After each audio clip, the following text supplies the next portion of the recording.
Before we discuss the tactical advice, we need to understand some basics about memory.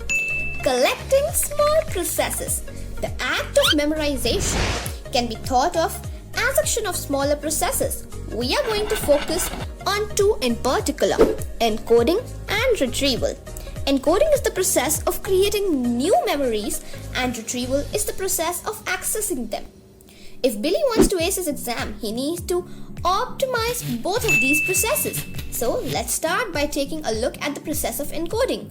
One way Billy can improve his ability to encode information is by using a dual code process, initially coined by Ellen Pavlov. The term refers to the creation of both a visual and a verbal memory for the same information. While the theory of a dual coding is still controversial, the process is quite promising. Visual representation. One study found that students were able to improve their ability to memorize a piece of information by drawing a complementary image. A more elaborate form of dual coding, the memory palace, is used by a competitive memory champions to encode large volumes of information. The memory palace requires the user to imagine a palace full of weird objects. Each object is a symbol of something the user is trying to memorize. By walking through the palace in their mind and examining these objects, the user can recall the related information. As impressive as the memory palace is, I'd suggest something less complex and more pragmatic for Billy. Construct a mind map. A mind map combines verbal and visual information in an easier and digestible way. It has the ended benefit of allowing Billy to see how all of the information he's gathered relates to each other and where there are gaps in his knowledge. As we discussed in the Feynman technique class, identifying gaps in our knowledge is a key to learning effectively. Let's take a closer look at constructing a mind map. I often hear people say they have trouble remembering what they read in a book. The reason for this is simple. They aren't encoding or retrieving the information effectively. Readers will often highlight or underline passages they want to recall in a book. This is mostly useless. The reader would be better off constructing a mind map. Number 1. Place the title of the book in the middle. Number 2. Make a branch for each chapter. Number 3. Read the chapter and make an additional branch for each argument in the chapter. Every author is trying to convey a message to the reader. They are trying to make an argument. Actively reconstruct the author's argument as you read along and you will remember the book a lot better. The mind map is one of the best ways to do this. It forces you to take the verbal information and organize it visually. Visually representing the information will help you see how all the bits of information connect and where there might be gaps in your understanding.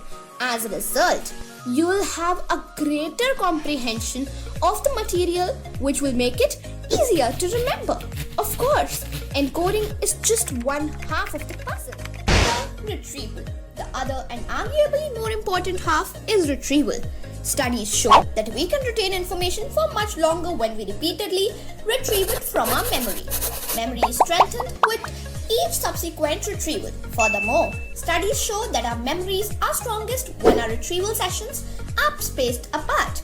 For example, it's better to study a piece of information for 1 hour a day over 3 days than 3 hours in 1 day. Let's call each retrieval session a study session. A common question is, how far apart should these study sessions be? The answer comes down to the individual.